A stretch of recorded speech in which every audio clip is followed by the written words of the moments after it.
नमस्कार दोस्तों। आज के हमारे इस वीडियो में हम आपके लिए लाए हैं विजया एकादशी की पौराणिक कथा। एक समय धर्मराज युधिष्ठिर बोले, जनार्दन, फाल्गुन मास के कृष्ण पक्ष की एकादशी का क्या नाम है तथा उसकी क्या विधि है? कृपया करके आप मुझे बताइए। तब श्री भगवान बोले, हे राजन, फाल्गुन मास के कृष्ण पक्ष की एकादशी का नाम विजया एकादशी है। अपने नाम के अनुसार यह बहुत ही कल्याणकारी और विजय दिलाने वाली एकादशी है। इस एकादशी की महत्ता को संसार तक पहुंचाने के लिए भगवान श्री राम ने स्वयं इस एकादशी का व्रत और पूजन किया था। इसके बाद से विजय और मोक्ष के लिए सांसारी लोग इस एकादशी का व्रत करने लगे। यह सब व्रतों में सबसे उत्तम व्रत माना जाता है। इस विजया एकादशी के महात्म के श्रवण वह पाठन से पाप नाश को प्राप्त हो जाते हैं। एक समय देवर्षि नारद जी ने जगत पिता ब्रह्मा जी से कहा, महाराज, आप मुझे फाल्गुन मास के कृष्ण पक्ष की एकादशी के विधान कहिए। ब्रह्मा जी कहते हैं, नारद, विजया एकादशी का व्रत पुराने तथा नए पापों को नाश करने वाला है। इस विजया एकादशी विधि मैंने आज तक किसी से नहीं कही।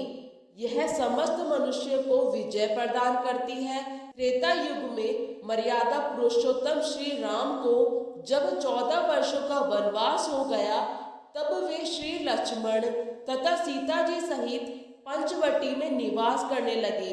वहां पर दुष्ट रावण ने जब सीता जी का हरण किया, तब इस समाचार से श्री रामचंद्र जी तथा लक्ष्मण अत्यंत व्याकुल हुए और सीता जी की खोज में चल दिए।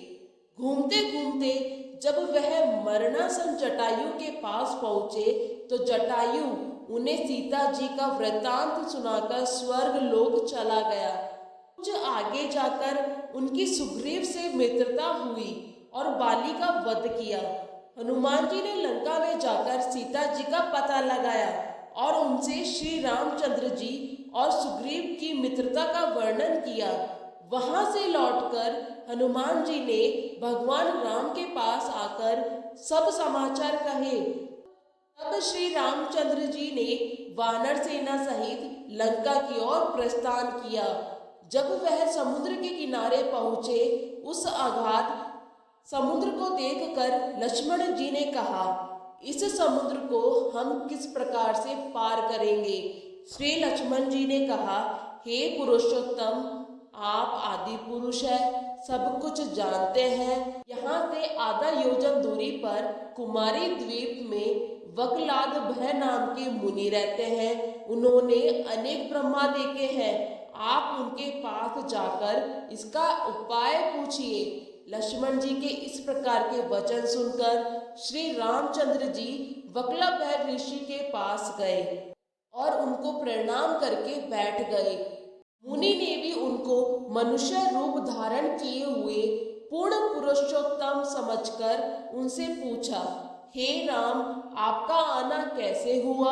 रामचंद्र जी कहने लगे, हे ऋषि, मैं अपनी सेना सहित यहाँ आया हूँ और राक्षसों को जीतने के लिए लंका जा रहा हूँ। आप कृपा करके समुद्र पार करने का कोई उपाय बतलाइए। मैं इसी कारण आपके पास आया हूँ। वकलाभय ऋषि बोले, हे राम, फाल्गुन मास के कृष्ण पक्ष की एकादशी का उत्तम व्रत करने से निश्चय ही आपकी विजय होगी। साथ ही आप समुद्र भी अवश्य पार कर लेंगे। इस व्रत की विधि यह है कि दशमी के दिन स्वर्ण, चांदी, तांबा या मिट्टी का एक घड़ा बनाएं। उस घड़े को जल से भरकर या 5 पल्लव रखकर वेदिका पर स्थापित करें। उस घड़े के नीचे सतनज्जा और ऊपर जौ रखे। इस पर श्री नारायण भगवान की स्वर्ण की मूर्ति स्थापित करें। एकादशी के दिन स्नान आदि से निवृत्त होकर धूप, दीप, नैवेद्य, नारियल आदि से भगवान की पूजा करें।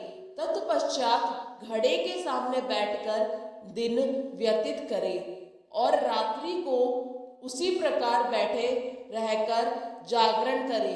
द्वादशी के दिन नित्य नियम से निवृत्त होकर उस घड़े को ब्राह्मण को दान दे दे। राम, यदि तुम इस व्रत को सेनापतियों सहित करोगे तो तुम्हारी विजय अवश्य होगी। श्री रामचंद्र जी ने ऋषि की कथा अनुसार इस व्रत को किया और इसके प्रभावों से दैत्यों पर विजय पाई। हे राजन, जो कोई मनुष्य विधि पूर्वक इस व्रत को करेगा, दोनों लोकों में उसको अवश्य विजय होगी। श्री ब्रह्मा जी ने नारद जी से कहा था, हे पुत्र, जो कोई व्यक्ति इस व्रत के महात्म्य को पढ़ता या सुनता है, उसको इसका फल अवश्य प्राप्त होता है। जय श्री हरि।